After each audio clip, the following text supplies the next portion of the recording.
Hola, bienvenidos a otro programa de Análisis de Bolsillo y el día de hoy tenemos una invitada muy especial con quien vamos a estar conversando respecto a todo el clima político en Colombia a raíz de las elecciones 2026.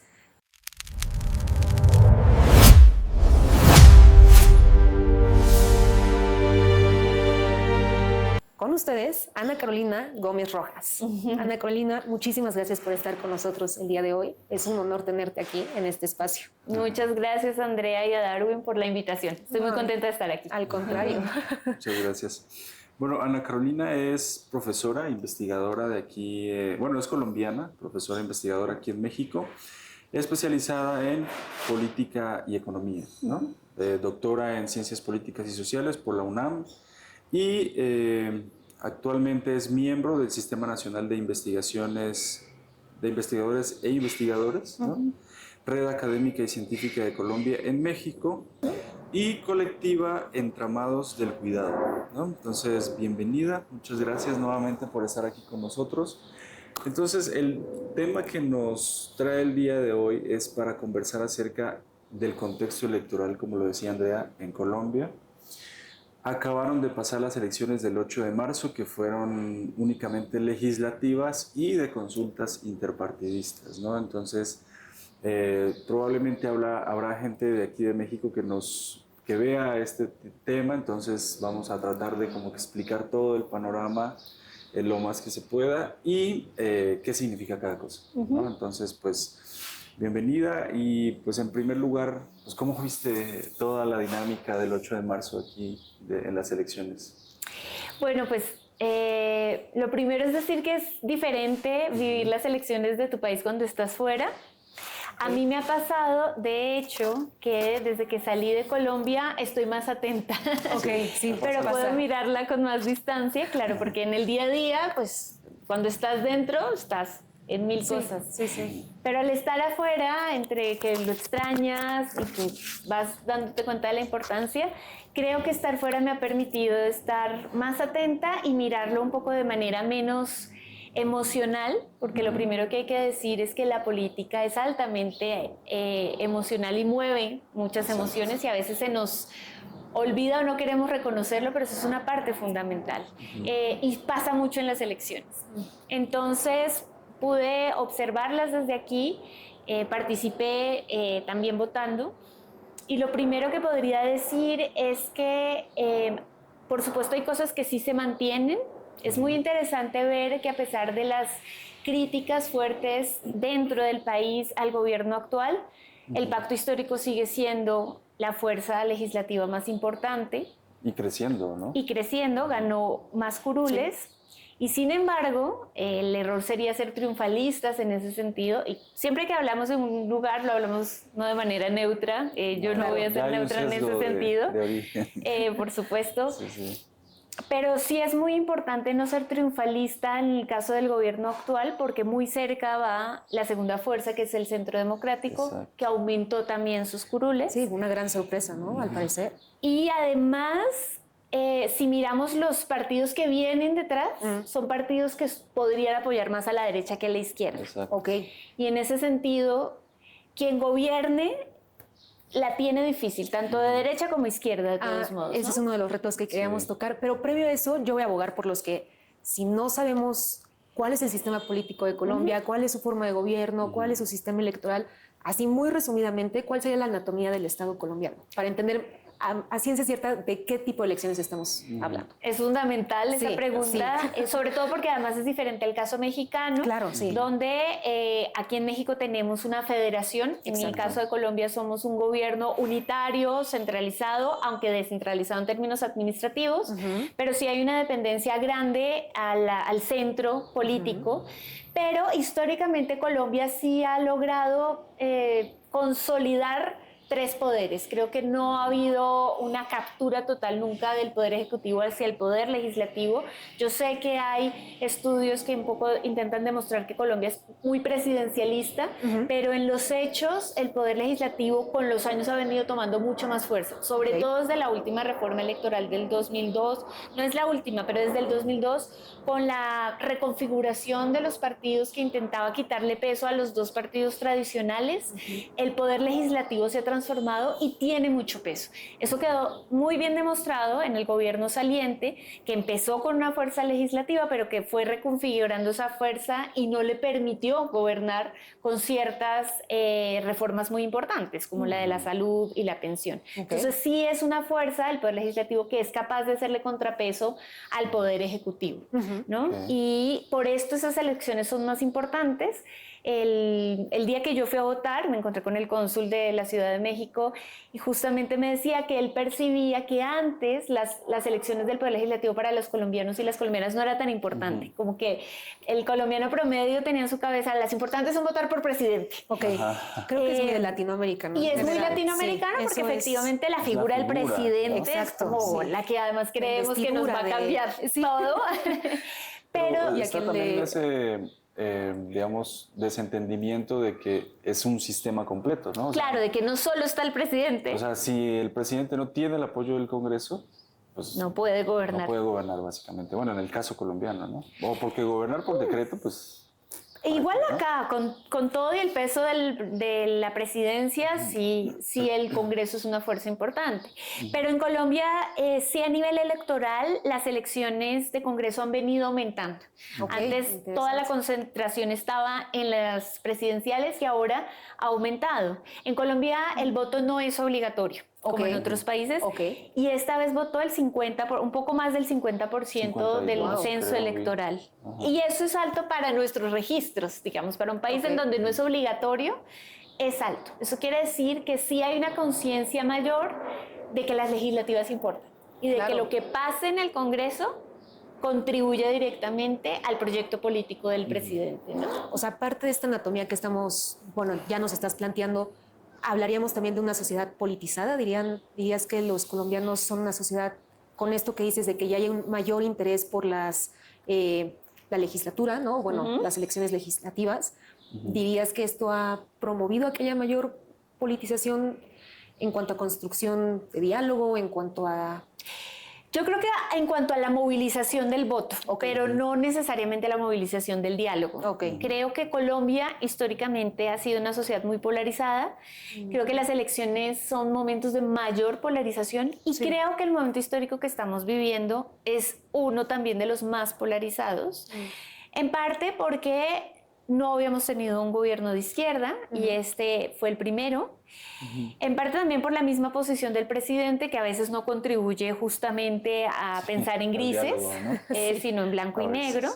Pero la oposición tiene la misma dinámica. Y de verdad que en las elecciones hay momentos en que yo dejo de mirar, es decir, que concentro mi atención en ciertos lugares para tomar la información y las redes las dejo por completo, porque el nivel de violencia verbal y psicológica que hay de lados, ¿no? Y de mucha desinformación se acrecienta. Y en este momento hay mucha polarización. Y yo creo que las elecciones legislativas sirven un poco de radiografía en ese sentido. Es decir, si miramos como la tercera fuerza política del Senado, igual hay una distancia grande si las comparamos con la del Centro Democrático y el Pacto Histórico. Estas dos fuerzas políticas están canalizando todas las energías y pasó algo muy curioso que no pasó en las elecciones de hace 4 años, y es que el centro prácticamente desapareció. Muy pocas personas en este momento le creen al centro como opción política.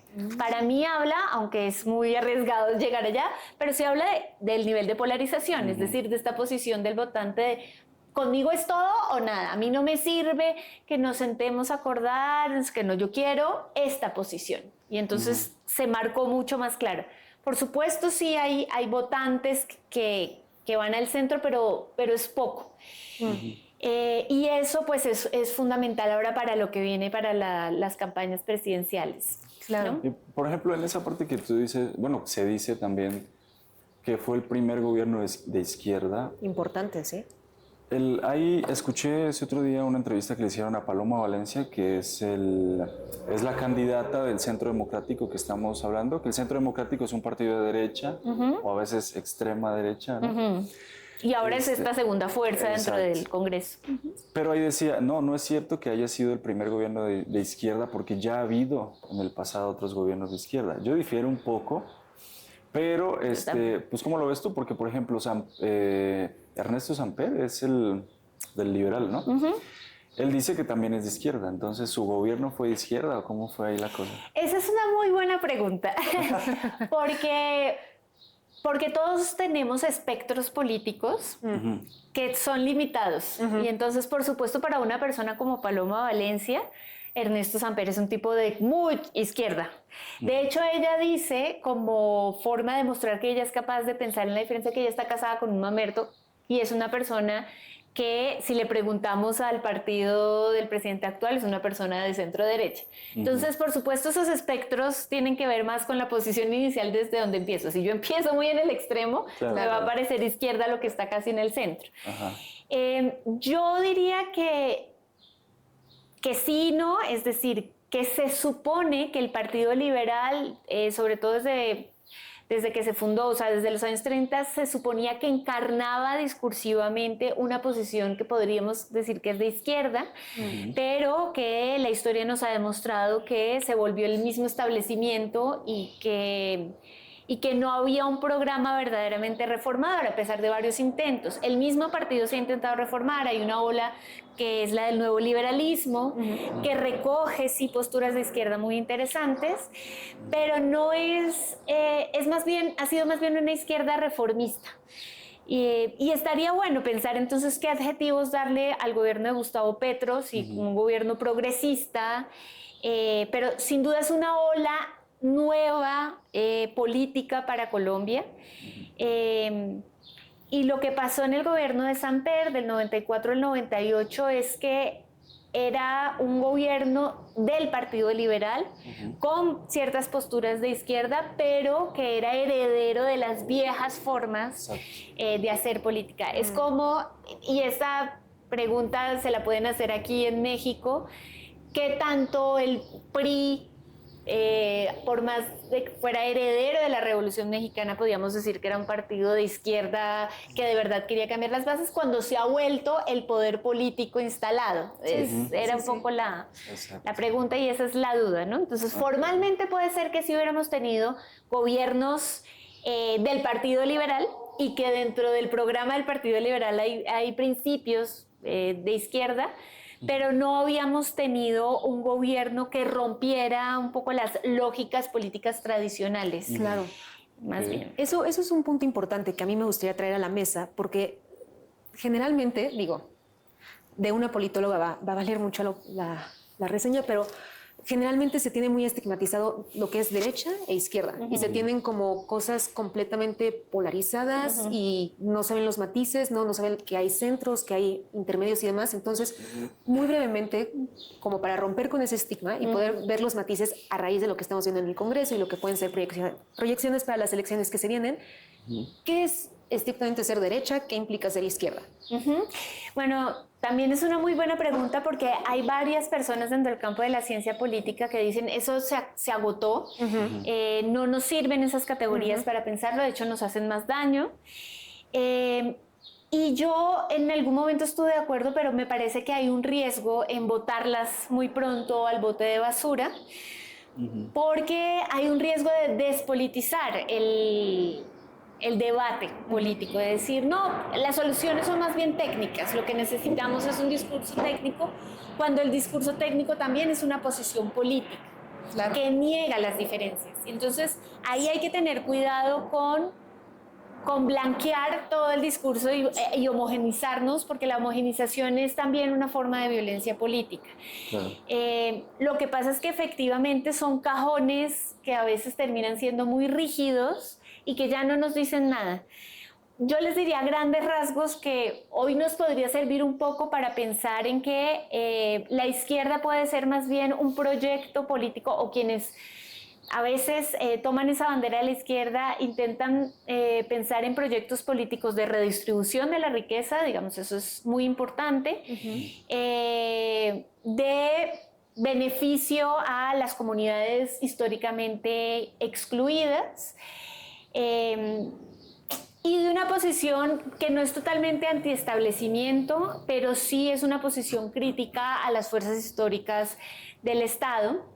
Y la derecha es una posición que busca, o que está un poco más alineada a un proyecto más de carácter económico neoliberal, donde se cree más bien o se defiende más bien la libertad a través de la libre empresa, y es un proyecto más individual, creer en el valor de que es lo que hace el individuo lo que tiene mérito.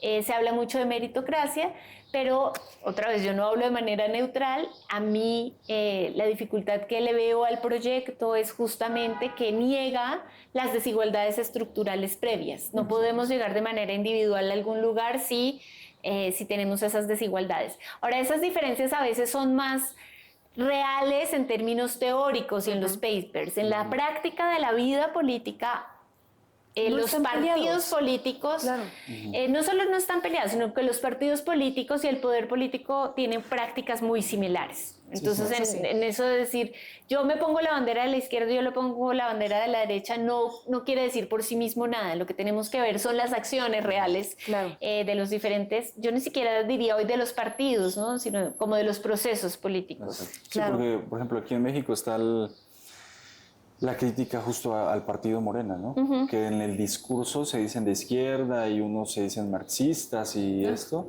pero en la práctica económica, sobre todo, pues siguen manteniendo ese modelo neoliberal de explotación de la tierra, de todo esto, ¿no? Entonces hay que matizar siempre los proyectos, ¿no? Matizar eso, perdón, y también el hecho de que incluso nosotros ciudadanos puedes tener posturas para unos temas de izquierda y otros temas pueden ser de derecha. O sea, no está, ¿cómo decirlo? No nada más tienes que tomar un bando, ¿no? No nada más, o estás de este lado o estás de este lado. Depende, ¿no? Depende de la situación, depende del contexto, el tema. Puedes abordar unos, puedes estar de acuerdo con otros. Eso es a lo que me refería en cuanto a matizar un poco esta cuestión de no tenerlos, como dices, en cajones rígidos de, híjole, pues si me alineo a la izquierda, ni modo, tengo que casi rezarle a Marx porque no sé, ¿no? O sea, sí, pero por ejemplo ahí... sí, o sea, no están peleados. Ahí yo siento que ese es como uno de lo que tú dices recoge como la visión de lo que es el centro político, ¿no?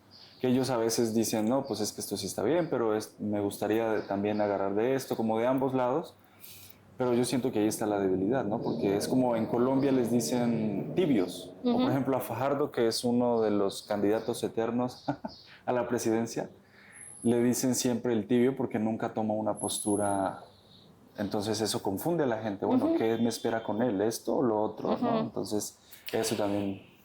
Igual ahí diría dos cosas escuchándolos. Primero, con lo que decía Andrea, me parece fundamental además entender que eso de división de izquierda-derecha es más para los políticos e incluso a veces para el campo académico, pero no para el ciudadano común. Sí. Y obligarlos a decir, pero es que usted es de izquierda, usted es de derecha, para la gente no tiene eso mucho sentido. Entonces también tenemos que pensar para quién son estas discusiones y para quién y en qué caso sirve poner etiquetas y en qué caso no.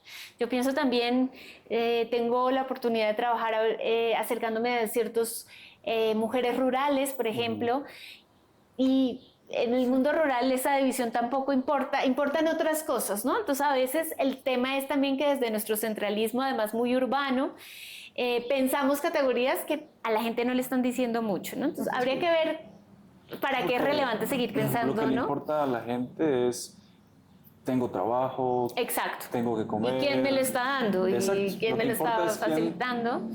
Lo que tengo y quién me lo da. Sin importar si es de izquierda o derecha, eso es lo que al final... Entonces, eso es lo que habría que pensar. Y sin embargo, hay discusiones como muy interesantes. Pienso en Chantal Mouffe, que es una politóloga muy conocida, que ella dice, no votemos la idea de izquierda-derecha, sino que revitalicemos. Ella, de hecho, dice, tenemos que tener además una izquierda populista, y abre otros discursos que mucha gente se opone. Pero bueno, son debates a veces teóricos, que no pasan por la vida cotidiana de la gente, entonces habrá que ver eso.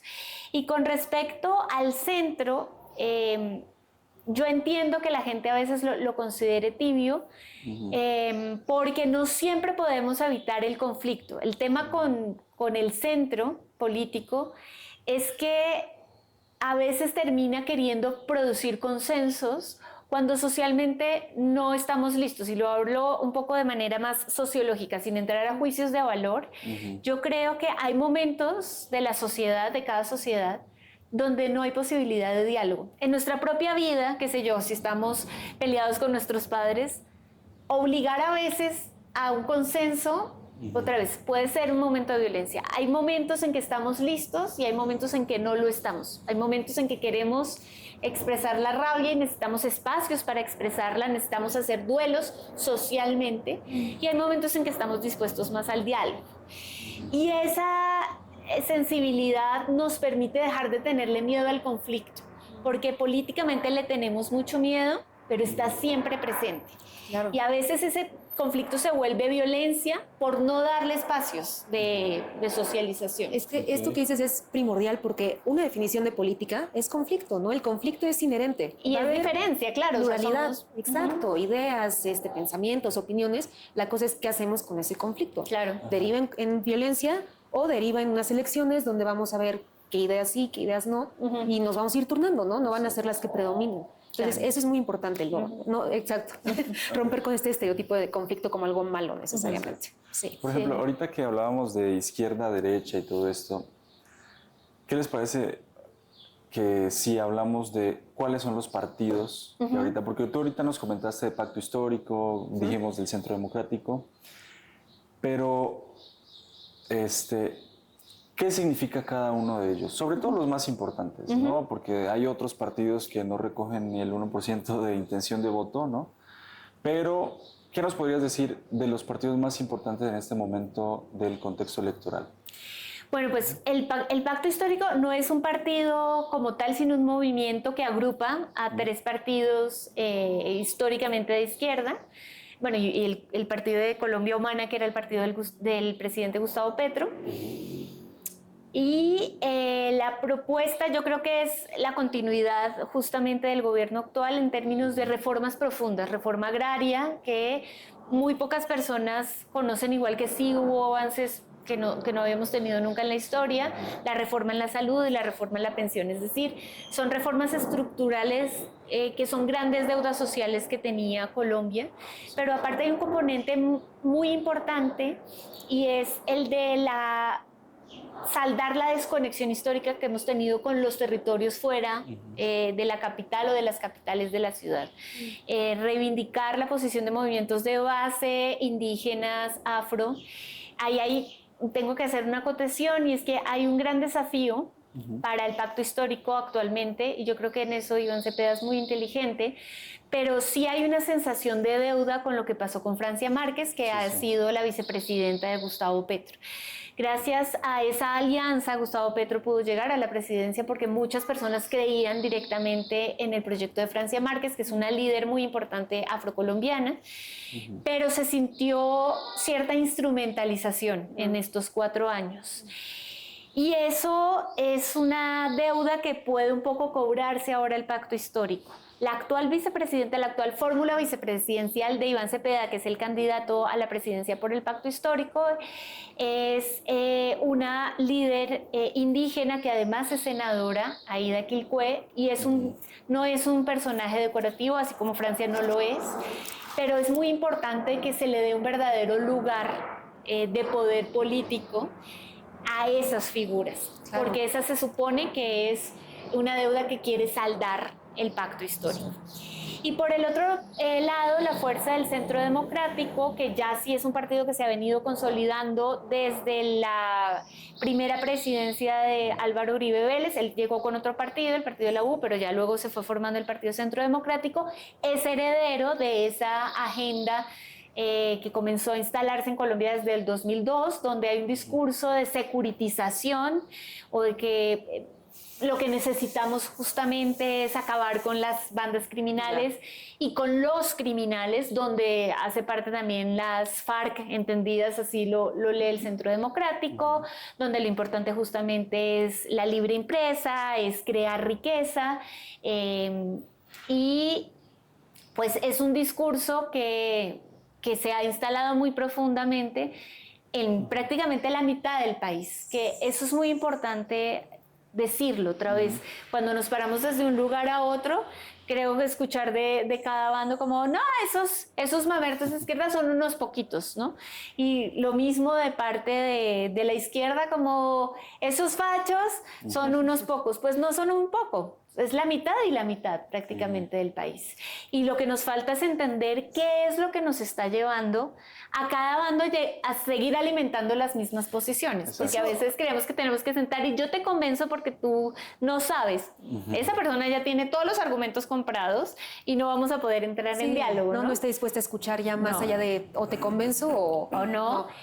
Y han venido creciendo, digamos, las polarizaciones. Eso es interesante. Mencionas varios puntos, quisiera retomar un par, porque en primer lugar es un fenómeno que también vemos que se ha dado en otras partes, ¿no? Parece que el mundo está dividido en estas dos polos actualmente y hay un auge de las derechas, ¿no? Estos discursos populistas donde se mueven emociones, ¿no? Mencionabas a Mouffe Chantal. Sí, a Chantal Mouffe. Ella también menciona el papel de las emociones, afectos, exacto. Entonces, ¿qué papel crees que han jugado en la manipulación política o el manejo político de las emociones dentro de estas elecciones en particular? O no sé si también ya hay una trayectoria más atrás.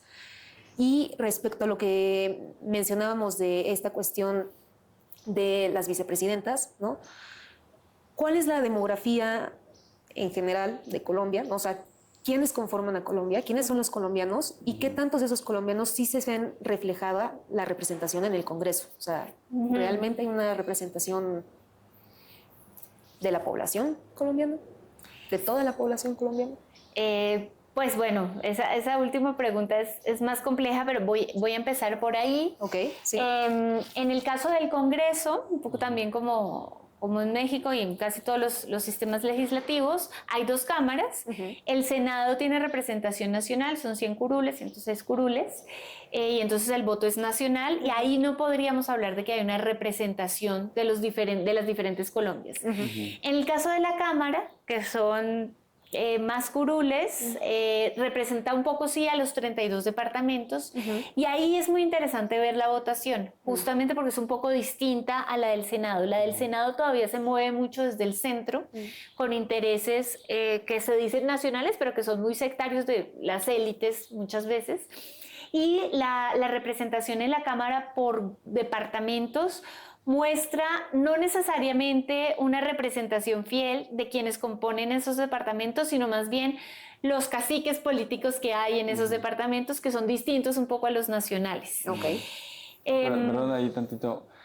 Para los mexicanos que nos vean, departamento es una división territorial, es como el estado, un estado de Colombia, ¿no? Pero es departamento. Pero tiene menos fuerza política. Exacto. Digamos, acá el gobernador de los estados es una figura muy importante. El gobernador de nuestros departamentos todavía no sabemos bien ni cómo para qué la creamos, es una figura rara todavía. Pero bueno, representa un poco mejor, y sin embargo hay una fractura que creo que sigue estando presente entre la Colombia rural y la Colombia urbana. La mayor parte, más del 70% de la población en Colombia vive en zonas urbanas, y también la mayor parte vivimos sobre las montañas. Nosotros estamos cruzados por los Andes, entonces son zonas muy montañosas, lo que quiere decir que la mayor parte del territorio colombiano, que es selvático, tenemos gran parte de la Amazonía y de la Orinoquía, son zonas poco habitadas. Es decir, somos 47 millones más o menos en este momento, no sé cuántos. Creo que ya subió a 50. Bueno, 50 millones, donde la mayor parte estamos no solo en las ciudades, sino sobre la montaña en un mismo lugar geográfico. Y hay una gran parte que es el centro, el norte, pero el Pacífico y el sur y suroriente del país son zonas muy vastas geográficamente y muy poco habitadas, donde hay una desigualdad enorme, una pobreza enorme, donde hay asentado crimen organizado, redes de tráfico y pues mucha violencia. Esa Colombia todavía se pierde en términos de representación. Hay maquinarias políticas instaladas, ahí todavía funcionan, por ejemplo, ciertas dinámicas de los dos partidos tradicionales, que no nombramos a más, pero todavía sigue existiendo el Partido Liberal y el Partido Conservador, que eran los de antes y los de siempre. Entonces todavía no terminamos de lograr saldar esa deuda de representar a una Colombia más profunda, ¿no? Ya, ok. Sí, digo eso nada más para tener el contexto de también sí. A qué congreso nos... Y lo otro con respecto a las emociones. Bueno, claro. y las emociones pues juegan todo. Sí. Todo en la selección, justamente por eso existe todo un marketing político y maestrías y demás para movilizar las emociones. Aquí es muy interesante a medida que se van acercando las elecciones de mayo, que van a ser las del presidente o la presidente, vamos a ver, cómo el miedo moviliza también las elecciones. Creo que además suele ser una estrategia ahí sí más propia de la derecha, el discurso está instalado hace rato, nos vamos a convertir en Venezuela, con Petro nos íbamos a convertir en Venezuela, nadie sabía bien qué es lo que pasó en Venezuela, nadie sabe bien qué es lo que pasó en Cuba, no hay un proceso histórico para entender que tenemos lógicas distintas, que no había forma de llegar a ese mismo lugar, pero el miedo es todavía como un fantasma muy abstracto, pero entre más abstracto, más efectivo, miedo, claro. Porque produce más miedo. Nadie sabe qué es, nadie sabe de dónde viene. Nadie entiende el fenómeno, ¿no? Pero va a llegar. Vamos a entregarle el país a las FARC. Era una frase muy común que vuelve a aparecer ahorita en las elecciones. Cuando el Partido Comunes perdió sus 5 curules, ¿no? Porque las 5 curules a partir del... Dentro del acuerdo era que eran por cierto tiempo y si al llegar ese tiempo no obtenían votos reales, pues ya se acababan. Entonces ya no están. Claro.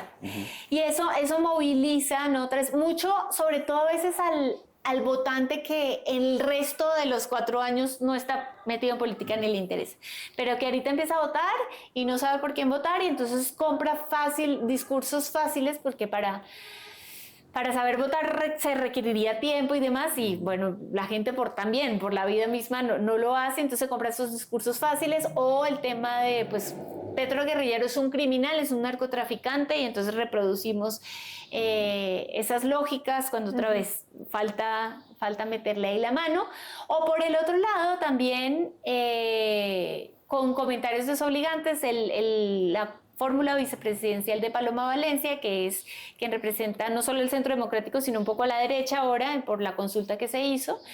Es una persona abiertamente gay y entonces también se les ocurre decir cualquier cosa.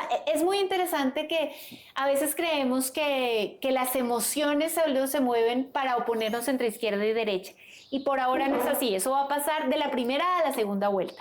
Pero de aquí a las elecciones presidenciales no hay una sola izquierda y no hay una sola derecha. Y eso es también a veces un error pensarlo. Entre las derechas hay dos fuerzas todavía para la presidencia, Paloma Valencia, y hay un personaje que se llama Abelardo de las Priella, que está más hacia la derecha. Y él recoge... Un Terian, tigre. Un tigre, sí. Hablando de los Terian... recoge todavía las posturas más extremas y recoge todo lo que Paloma Valencia se supone que no recoge por ser mujer, por ser muy blandita para algunas posturas, y tiene una figura de fórmula vicepresidencial que además le da un perfil como súper técnico, que se supone que tampoco lo tiene Valencia, y entonces entre ellos también es muy interesante ver cómo en redes se insultan de una manera que no diría, deberían estar del mismo lado, no están del mismo lado. Y en la izquierda pasa igual, hay otra fuerza con Roy Barreras, que es un personaje igual difícil de definir, o sea, es más bien un zorro político que ha pasado por diferentes partidos políticos, pero que hoy, digamos, está en el espectro de la izquierda, y que también se pelea de alguna forma por ser representante de la izquierda, y la izquierda está también atomizada.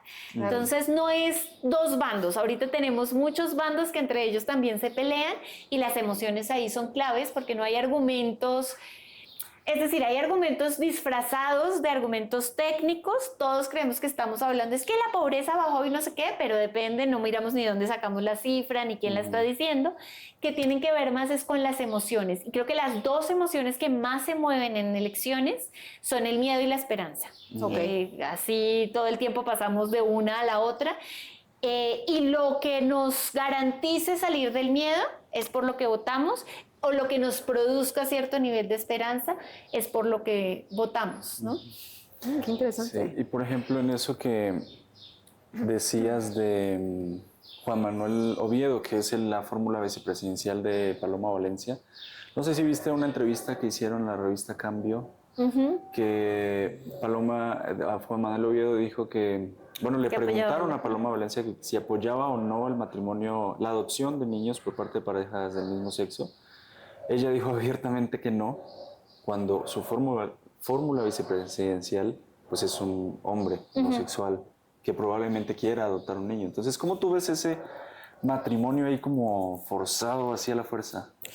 Pues así forzado, aunque también muy estratégico. Claro. Sí. Ahora es una lástima otra vez que eso sea un poco lo que nombremos de Juan Daniel Oviedo, porque él tiene una experiencia política importante y creo que sus votantes, a él un poco se le midió la fuerza política en la consulta que hicieron interpartidista. Él fue la segunda opción después de Paloma Valencia y tuvo una votación muy alta, y creo que la votación de quienes votaron por él son personas que querían salirse de las lógicas izquierda-derecha justamente, y que le apostaban por la conciliación, porque esa ha sido un poco su postura. Pero para algunos votantes de él se sintieron algunos traicionados, otros sí lo apoyan porque se juntó con Paloma Valencia, que sí era una posición más de derecha, y uribista, particularmente uribista. Ella públicamente dice: papá, Uribe es mi papá, ¿no? Y Juan Daniel Oviedo se ha declarado muchas veces no uribista. No antiuribista, que es otra cosa, pero no uribista. Claro. Y entonces la pregunta es esa: ¿cómo se puede ser no uribista estando con una uribista? Y esa es la estrategia política que no sé cómo les funcione. Tal vez les funcione muy bien, porque el mensaje es: somos capaces, ¿no? Y es decir, somos capaces de que, a pesar de que somos diferentes, nos interesa el país y somos capaces de sentarnos. Entonces habrá gente que le cree, no sé qué tanto ellos lo crean, y habrá gente que no, que justamente por eso el voto ya no va a ir ahí, no lo sé, pero sí es un poco forzado. O sea, creo que es necesario para la estrategia política, pero que habrá que ver si se sostiene, si ella llegara a la presidencia. No creo que se sostenga. Que Francia, ¿no? Lo exactamente. Y lo apartan, o él renuncia, que ya ha pasado históricamente con Ernesto Samper en el 94, su vicepresidente, que fue Humberto de la Calle, que fue quien llevó todas las negociaciones del acuerdo de paz en 2016, renunció. Entonces no sería la primera vez que eso sucede, y eso de pronto pase, ¿no? Que se unieron como estrategia electoral, que funcione, pero luego, si de verdad son diferencias profundas, probablemente pues no se sostenga ese matrimonio, ¿no? Sí, y por ejemplo lo que decías de la fragmentación, ¿no? De las posiciones políticas, muchas izquierdas, muchas derechas, pues yo creo que eso es lo importante de que en Colombia haya segunda vuelta, ¿no? Porque entonces ya en ese periodo se condensan ya todas las fuerzas y ya solo eso es los dos bandos. Por ejemplo, haciéndole un poquito la comparativa con México, ¿cómo verías esa situación aquí en México? ¿Crees que sería una buena opción o cómo lo ves tú? Bueno, hay que recordar el porqué de la segunda vuelta, el porqué los países que tienen segunda vuelta, y es un argumento importante en cuanto a la legitimidad. Si una o un presidente no llegan con un porcentaje importante, ya hay una dificultad de que sean representantes de la población. Y en un país como Colombia, donde efectivamente en una primera vuelta y en todos los países en esas primeras vueltas hay tantas opciones, la segunda vuelta pues tiene la intención eso de cubrir de legitimidad a los gobernantes. Ahí hay muchos debates. Yo en general creo que la segunda vuelta es positiva en términos de legitimación, pero entiendo que no se dé en todos los espacios, porque no solo implica legitimidad, sino implica un alto presupuesto. En términos económicos es costosísimo. Y a veces el principio de legitimidad está, pero no se da en la práctica, porque siempre va a depender de si la gente sale a votar o no en esa segunda vuelta. Y en algunos países pasa que se agota, ya la primera desgasta y una segunda no. Entonces, para que funcione una segunda vuelta se requiere primero de pedagogía electoral, que la gente sepa cómo funciona, aunque es más sencillo que la primera, eso sin duda, sí, claro, pero que haya el presupuesto público para eso, que la gente esté dispuesta a votar. Entonces hay que mirar cosas muy técnicas como la distancia de tiempo entre una y otra, que el Estado tenga otra vez la capacidad de poner las mesas de votación, de garantizar la libre participación. Entonces lo importante es que no solo si hay o no hay segunda vuelta, sino que se creen todas las condiciones necesarias para que el propósito de atrás, que es llenar o cubrir de legitimidad a quien gane las elecciones, pues sea cierta. Ahora, lo que también es cierto es que se genera polarización. En la segunda vuelta no es que la gente vote. En Colombia hay un dicho que yo no sé si tú lo has escuchado, Darwin, de que en la primera vuelta uno siempre vota por el que quiere y en la segunda por el que le toca. Y por supuesto, en la segunda solo te dan dos opciones. Está la opción de voto en blanco. Yo lo he utilizado en segunda vuelta en las muchas veces que ya me ha tocado votar, porque he votado más de las que de pronto se imaginan. Pero casi no, a la gente le parece votar el voto, con un voto en blanco. Claro. Porque pues hay uno u otro, pues me voy con uno u otro. Pero no quiere decir que apoyen necesariamente al que votaron, sino que votan por el menos malo. Más bien votan por quien no quiere que llegue. Aunque, pues, bueno, la figura del voto en blanco es muy importante porque tiene cierto poder, ¿no? Claro, la gente cree que no, pero si lo usáramos más nos daríamos cuenta que sí, porque habría que repetir elecciones. Exacto. Según lo que, eso te iba a decir, lo que según entiendo es que si gana el voto en blanco, se repiten elecciones además con diferentes candidatos. Con diferentes, ¿no? Porque la ciudadanía está diciendo ninguno de los dos nos representa. Claro. Y eso es importante, pero sí, ahí se requiere, por ejemplo, de cierta pedagogía. Más que pedagogía, a veces las herramientas están, pues el interés también. Porque de hecho hay un colectivo de promoción del voto en blanco, ¿no? Sí. Pero también tienen una casilla. Y siempre hay una casilla, obligatoriamente en las elecciones. Sí. Según me acuerdo, había la casilla del voto en blanco y aparte una de los promotores del voto en blanco, ¿no? No sé, ahorita en el tarjetón. No me acuerdo. No, olvídalo.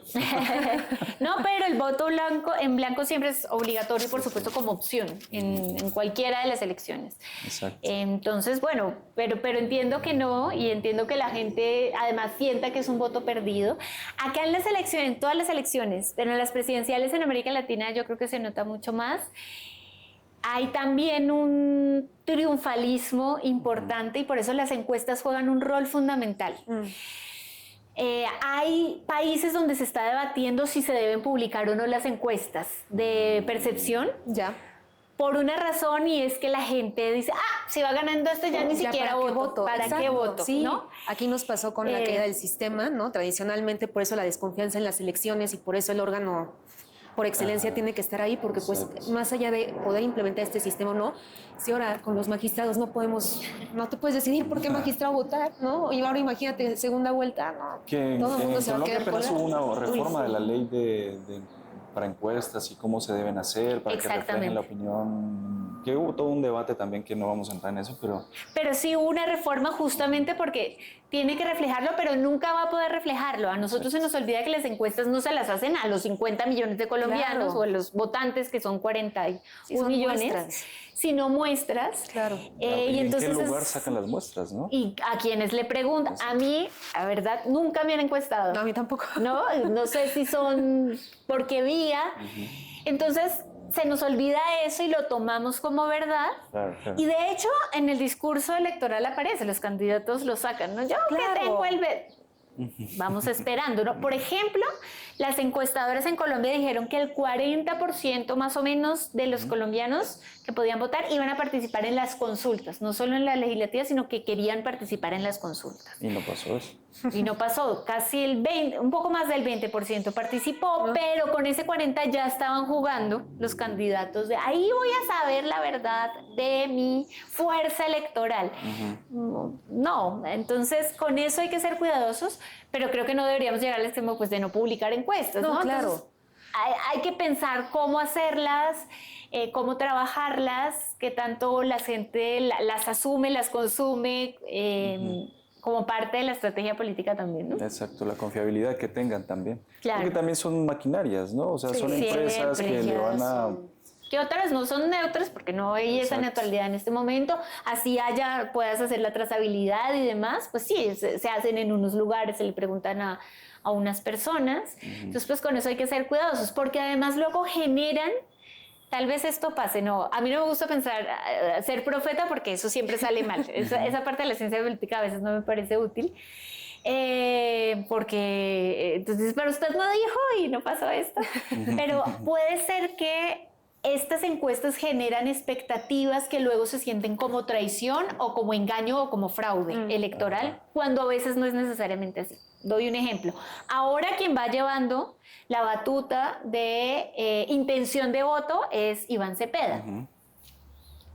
Yo creería que eventualmente puede ganar en una primera vuelta.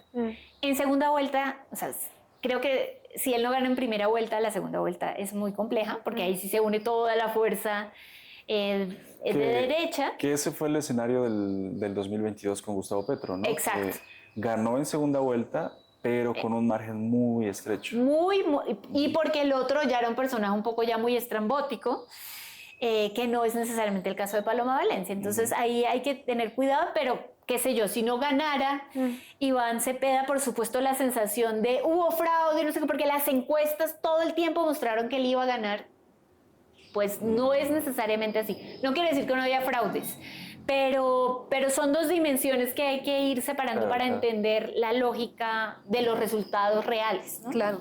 Sí, a mí esto me lleva a poner sobre la mesa cuáles son los organismos que se encargan de monitorear todo lo que tiene que ver con las elecciones. Sí, en Colombia, yo no entiendo mucho el Consejo Nacional Electoral.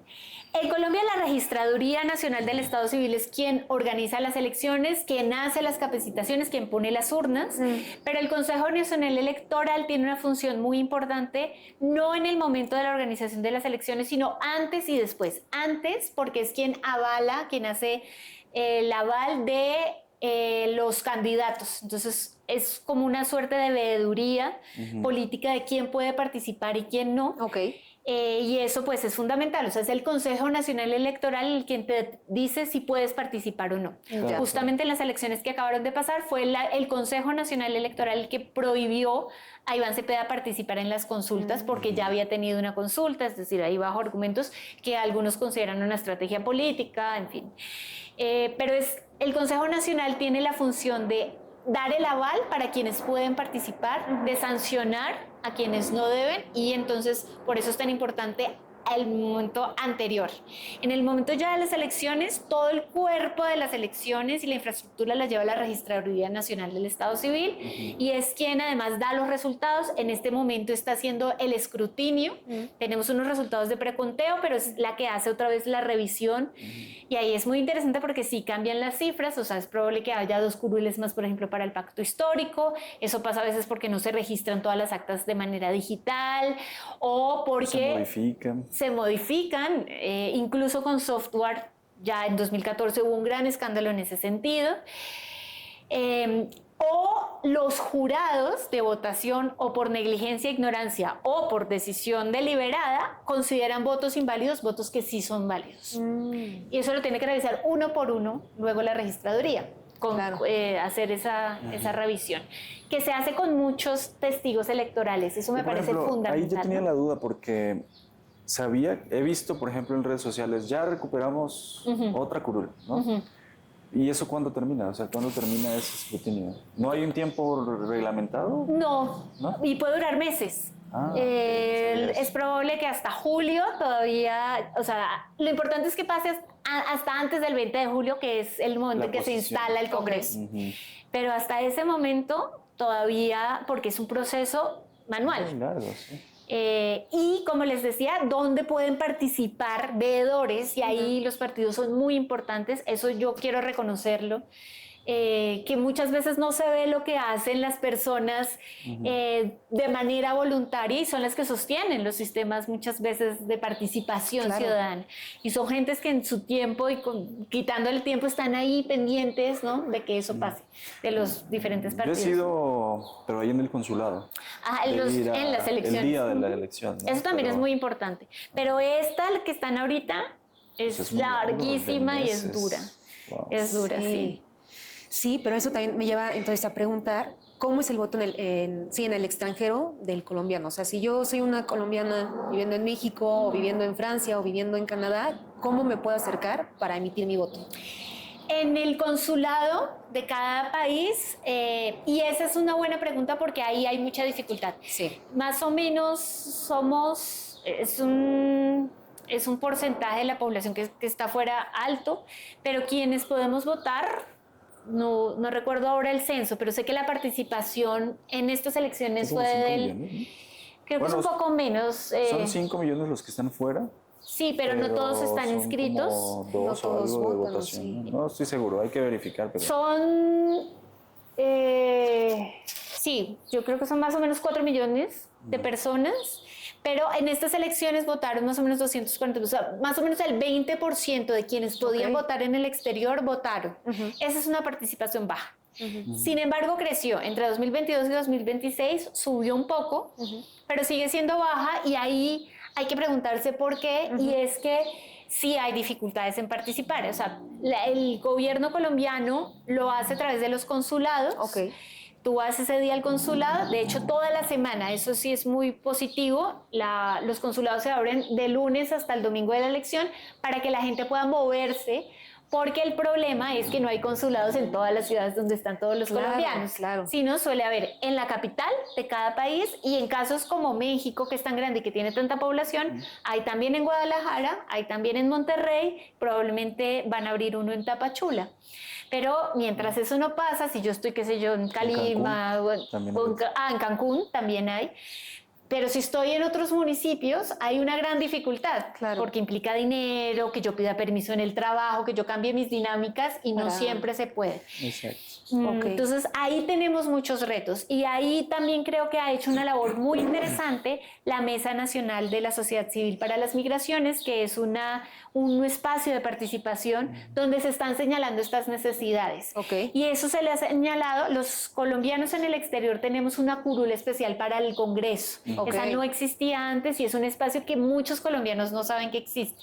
Cuando nosotros vamos a votar, votamos por Senado, que es de origen nacional, pero no podemos votar en Cámara por el departamento del que somos, porque no vivimos ya ahí, sino por la circunscripción de colombianos en el exterior. Y ahí va a haber un representante que nos representa nuestras necesidades y nuestros intereses. Que deberían ser más, ¿no? Porque estamos... Esa es una gran discusión, además en términos de representatividad.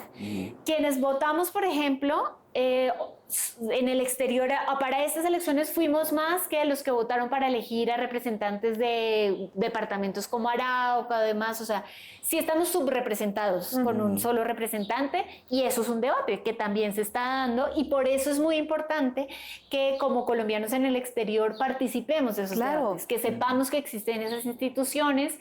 Y ahí pasó algo, y es que la circunscripción de colombianos en el exterior estaba alguien del Pacto Histórico, y ahora ganó alguien del Centro Democrático. Y eso es un motivo de reflexión muy importante, que tenemos que sentar a decir qué fue lo que pasó. ¿Es un voto de castigo al pacto histórico, o es una cuestión de que el Centro Democrático se disciplinó y salieron a votar más?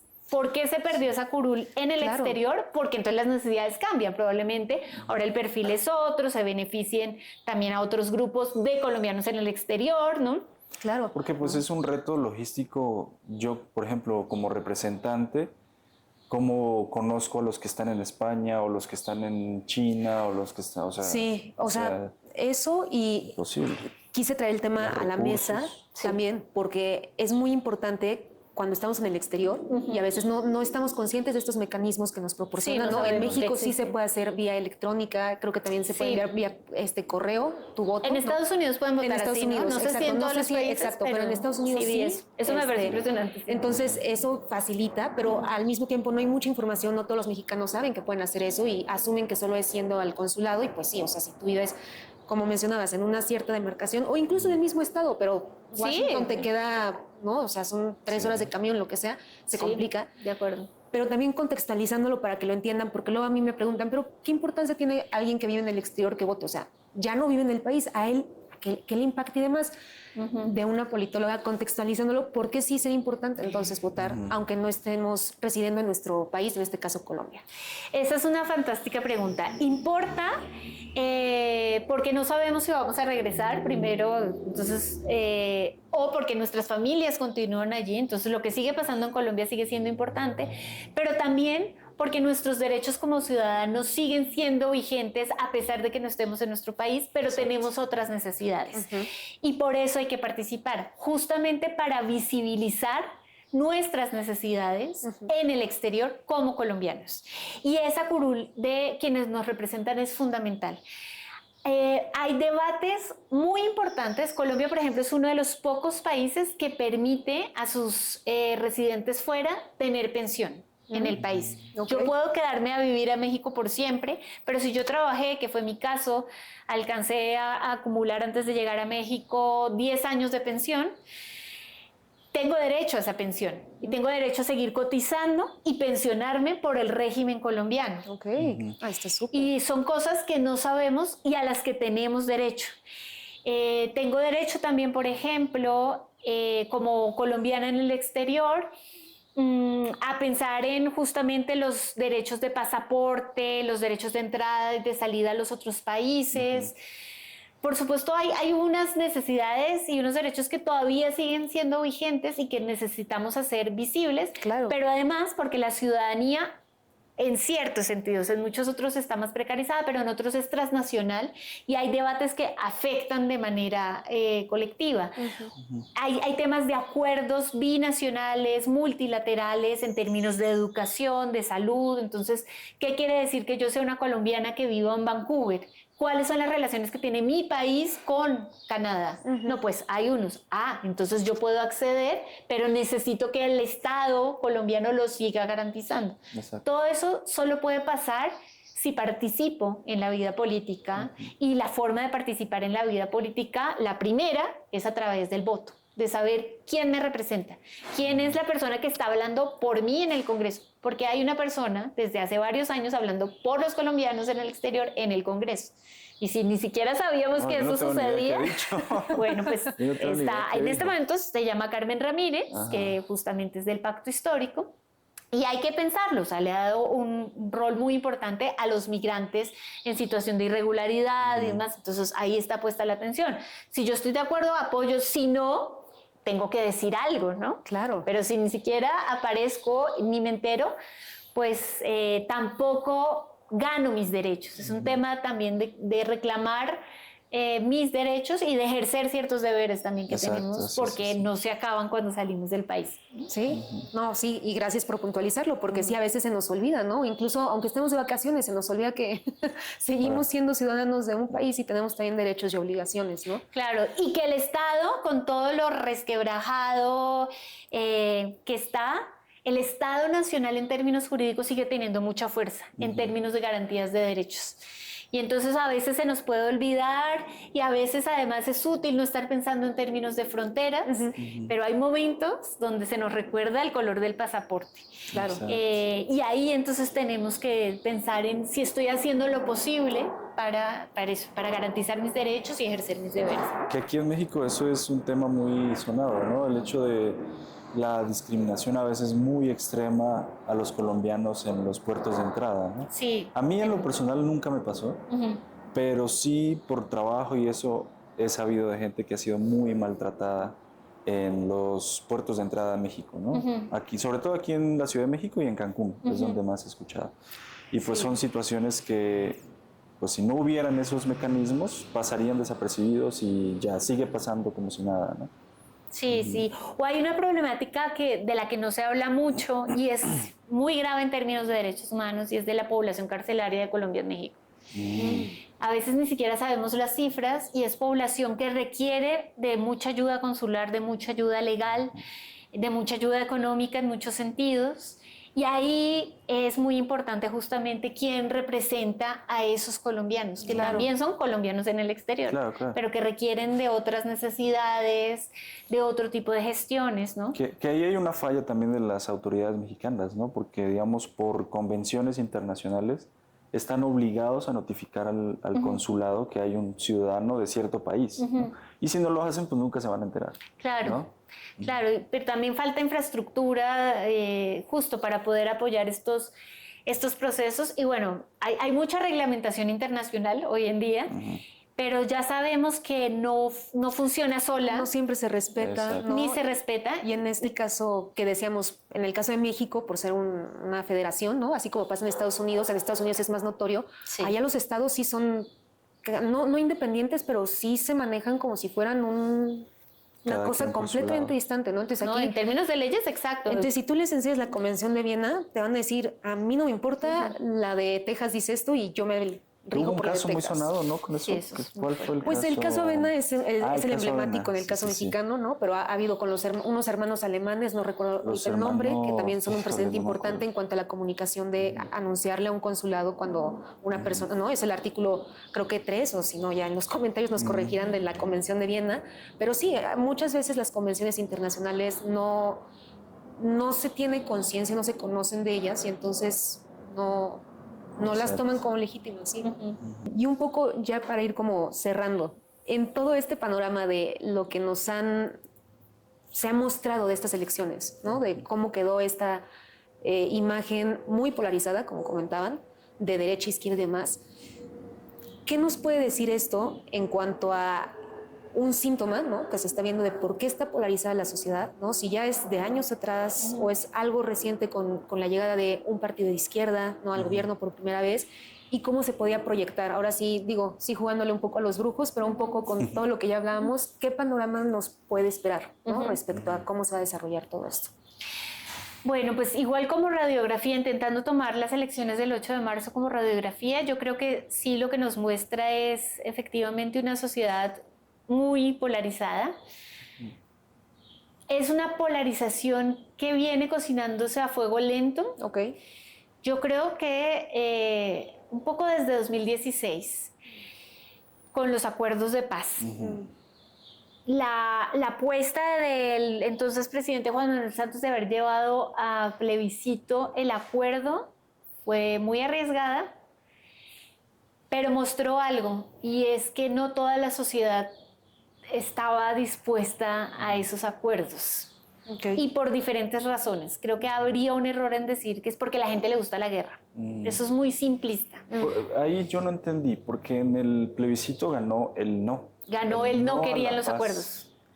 A los acuerdos de paz.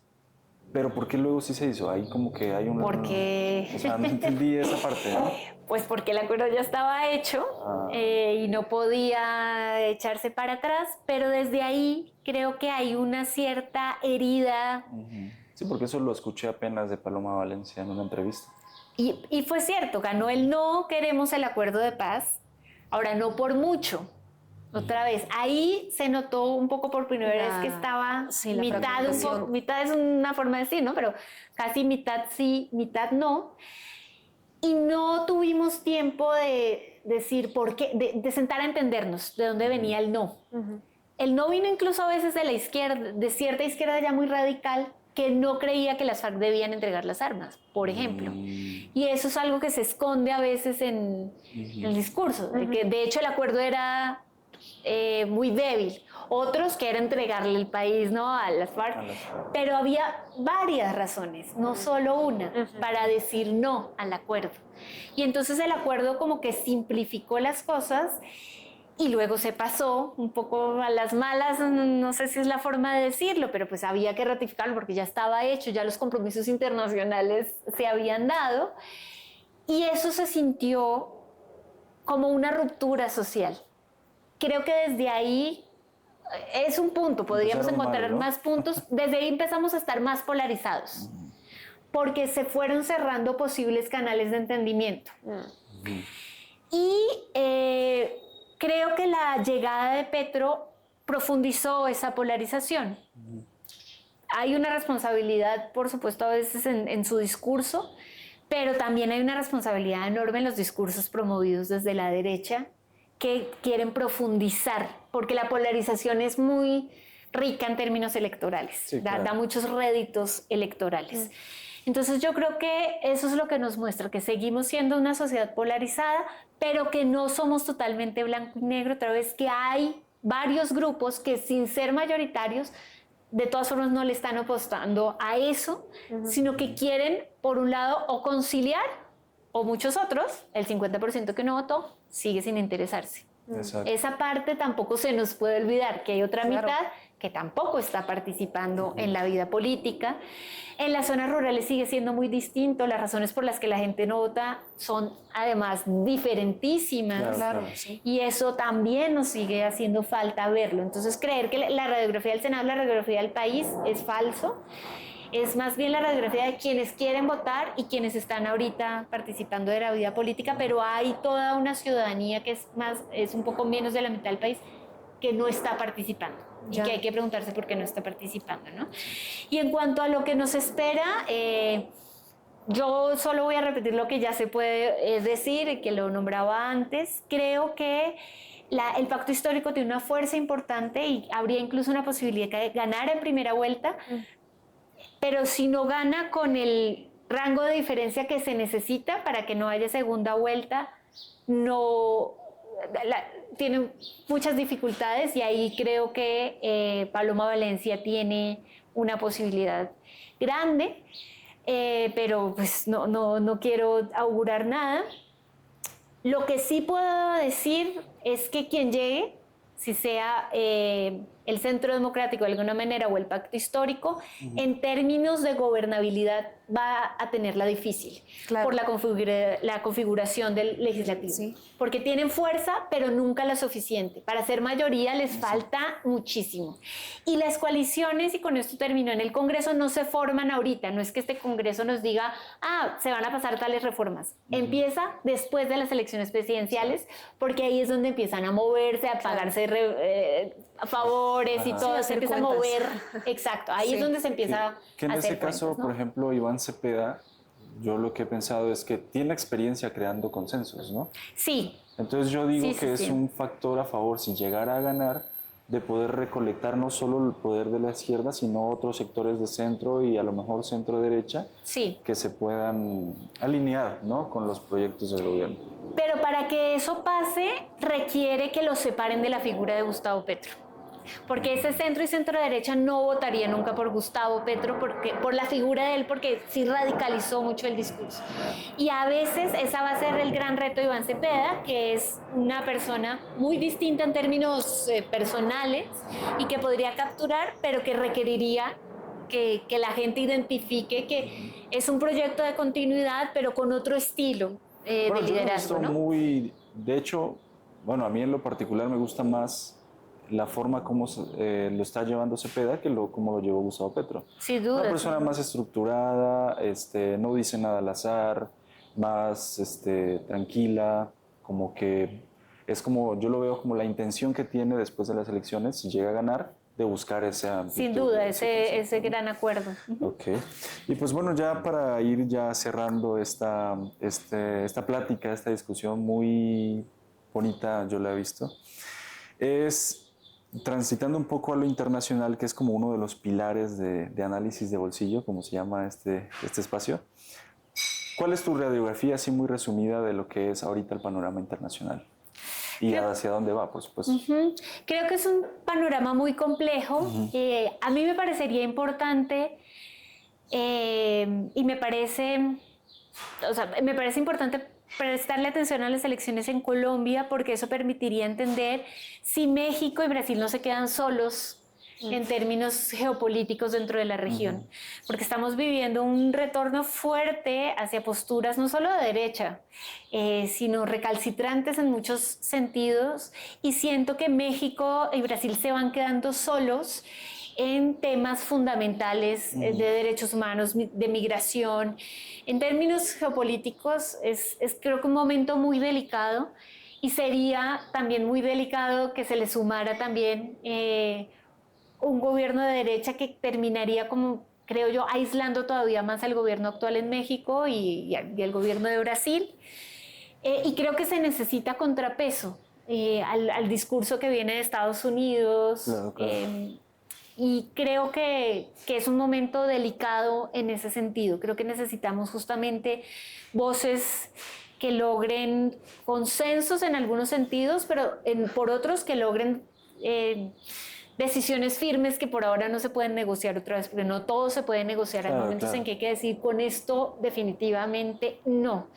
Y ahí creo que México la tendría más difícil todavía. Eso no diría Juan Manuel Oviedo. Él sí, negocia todo, ¿no? Habría que ver entonces si queda un poco más aislado, y pues bueno, ojalá que no, porque si no se tiene aliados en la región, se va haciendo difícil mantener todo. ciertas posiciones, Claro. ¿no? Además que son los más importantes. México y Brasil en términos geopolíticos y económicos son En los su más peso, sí, relevantes. en la ¿no? región, sí. Claro. Claro, pero bueno, ahora sí, para finalizar, ¿Cuánto llevamos? Sí, Ya quedó más de una hora. sí, no, y nos Más de una pudiéramos hora. seguir, pero pero no. está padre, pero Sí. Nos gusta terminar los programas siempre preguntándole a nuestras invitadas, ¿qué mensaje le dejarías a las juventudes en respecto a todo esto que discutimos de la importancia del voto, pero no nada más que se quede en el voto, sino que también es la vida política va más allá del voto, ¿no? De unas elecciones, de salir cada 4 años o cada 6, o dependiendo. Y aunado a ello, un libro que recomiendes respecto a la reflexión que tuvimos el día de hoy.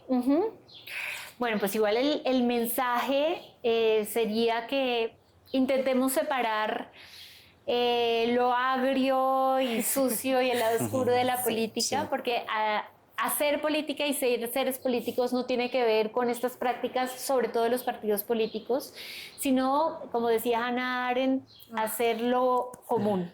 Sí. Y estamos en un momento difícil donde no nos gusta que nos contradigan porque tenemos miedo a exponernos. Y yo entiendo muchas veces esa necesidad de encerrarnos en nosotros mismos y de solo buscar quienes piensen igual que nosotros para sentirnos seguros. Creo que las redes sociodigitales están hechas para eso, para crear burbujas de personas que piensan igual que nosotros. Pero nos estamos perdiendo de una riqueza de transformación propia, de escuchar al diferente. Lo que pasa es que para escuchar al diferente se necesitan ciertas garantías. Claro. Porque si yo salgo y me siento vulnerada, no voy a querer volver a salir. Claro. Y yo entiendo eso.